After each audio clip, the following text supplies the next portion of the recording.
Yesterday, we didn't have that much happen, so today is going to be really interesting to talk about because so much stuff happened today. And the first one we're going to talk about revolves around the demon list, because if we go to the stats viewer here, there is a top player that you will not find on the stats viewer anymore. It seems like I've been saying that so many times with how many accounts are getting removed on this, but the next one in the story is going to be Jesse Gaming, because if you look here, Jesse Gaming does not show up here anymore. He was one of the best players in the game, but he's been removed on multiple lists now for being confirmed to have nerfed his levels. So he was cheating. Now this goes for a bunch of levels. It goes for not just completions but progress videos. An example is the slaughterhouse part, which is slightly nerfed. But you can see it a bit better when he was playing Acheron here. This isn't actually the completion video of Acheron from what I know. I believe he did Acheron legit, but you can see it better here in one of his progress videos, I assume.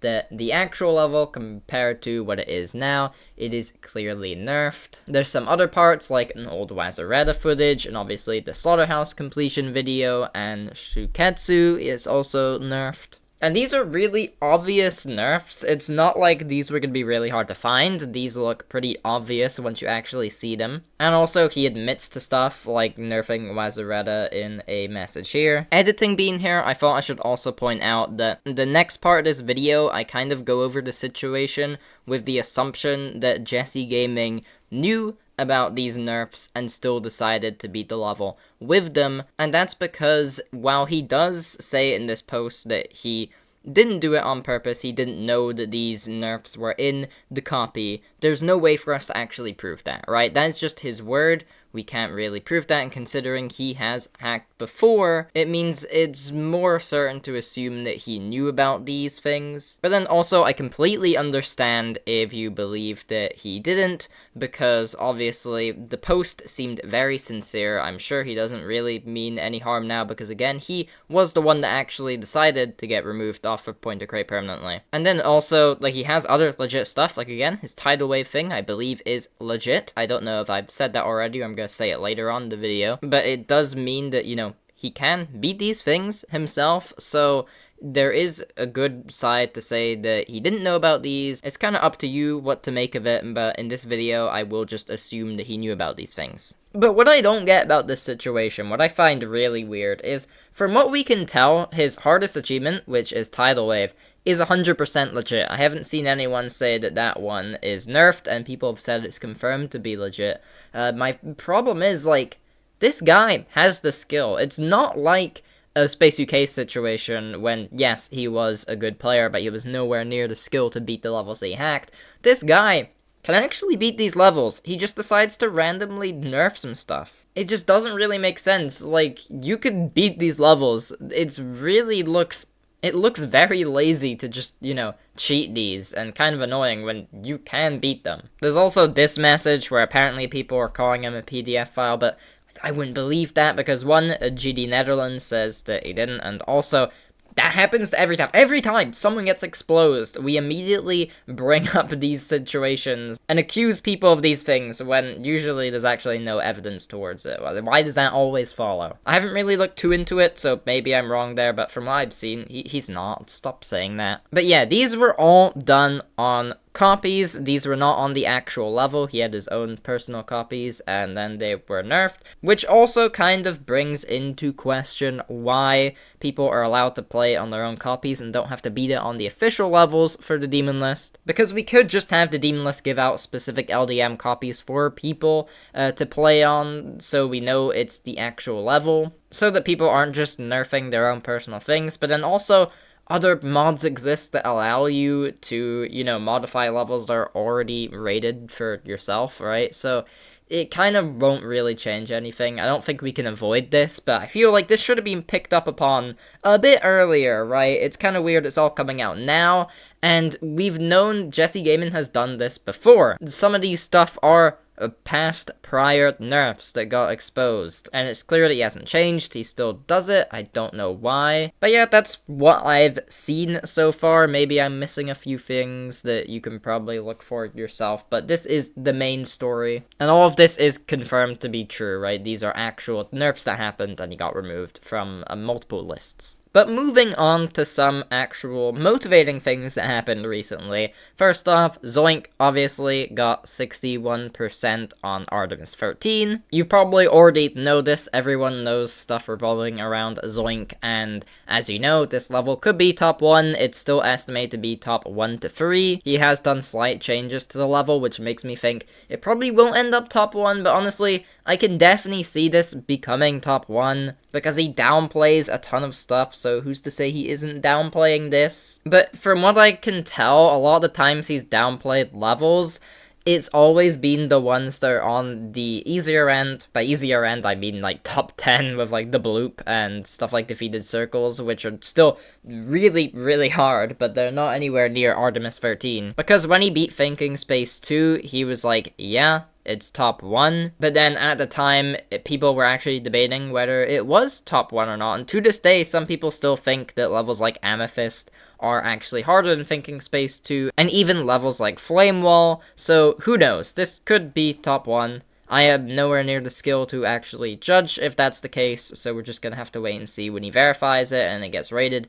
to see where it's actually gonna place. We also saw Doobes get 82% on Silent Circles, and for the millionth time, this isn't the actual Silent Circles, this is a remake of it that tries to stay very true to it while doing its own thing, and giving it a very updated look. It looks a lot better now. This is probably the best Silent Circles remake there is right now, and it looks really cool, and he's finally gotten to it. He fluked the spam part, the infamous, corridor, and this level is very hard. It's estimated to be in the top 10. We don't know where. I think in modern days it's probably the lower end of the top 10 to around Tidal Wave difficulty. This is a very impressive achievement. Doobes has been at it, slightly buffing it and changing it for a while, and it's cool to see he's closing out on this level. He's been making progress every couple days. It's very impressive. It seems like we're always talking about this achievement. He has stated he is going on a week-long break right now, but when he returns, I'm sure he's gonna knock this level out. We also have WizKid05, which I caught this video 7 minutes ago,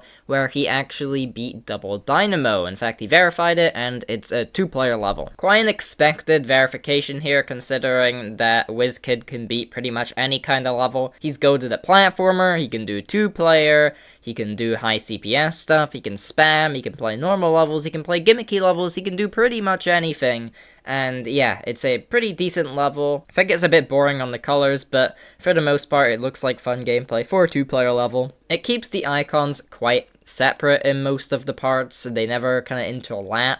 This swing part, I think, is pretty cool, but I like how unique that is. But overall, the level is just kind of fine. The ending here is the one part where they do overlap, and yeah, personally, I think the level is pretty decent. Don't have much more to say on it because this isn't list-worthy according to WizKid, so there isn't much to talk about in terms of its difficulty, but it's still a very cool level that WizKid knocked out, and if you're good at 2-player and enjoy it, then maybe try this one out. And lastly, we have Lucasta, a very unknown player that we are covering today because of the verification of Gumi, or as most of you will probably refer to it now as Unnerfed Kowareta. You guys probably know what Kowareta is. It's one of the rare levels. I don't need to describe to you that level. It's a very popular level, and I didn't actually know that this was a level that got nerfed heavily, but apparently it did. This is the unnerfed version here, or pretty much the unnerfed version. Now, there is a kind of remake of this level that got decorated to its own unique style that exists that's also called Gumi.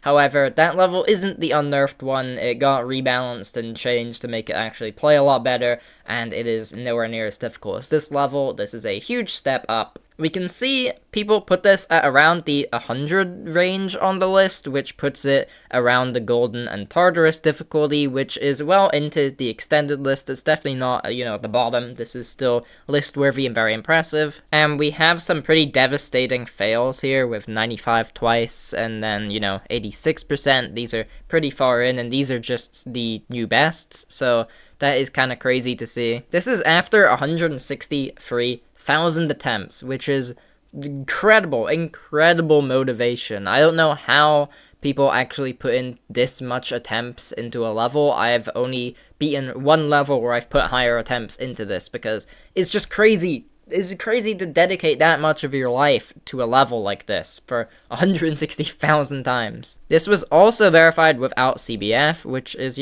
pretty interesting because most levels are now, because it is legal to do so. Well, legal. It's allowed, according to RobTop now. Also, as I was editing the video, we just saw Dovin get 76% on Thinking Space 2. Obviously, literally just yesterday, we covered the 62% run, so it's crazy how he's already here, and considering that the ending of Thinking Space 2 is a lot harder than the beginning, this is very impressive. However, I will say he stated that he's now going to try and get more consistent at the ending, which means he's probably not as good at the ending, which means we might still be waiting a bit for him to actually beat the level, but the progress happening this soon is just super crazy to see. This guy is one of, if not, I would say, the best upcoming player right now. I think if he puts his mind to it, he is going to be right up there with Trick Pop-Off and Zoink. I think he can reach that level, because currently I think we have those people at one level of skill, and then just below them we have people like A6 and Nethermind and stuff. I think there's a very clear difference.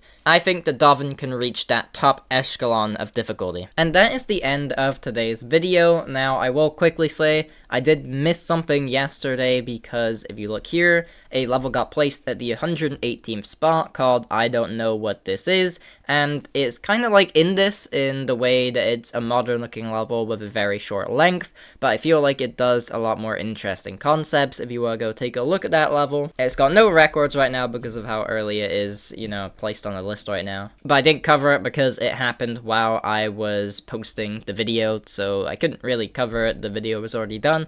But yeah, that's pretty much all I have to say now. Thanks for watching all the way through. Hope you learned something that you didn't know already, and peace.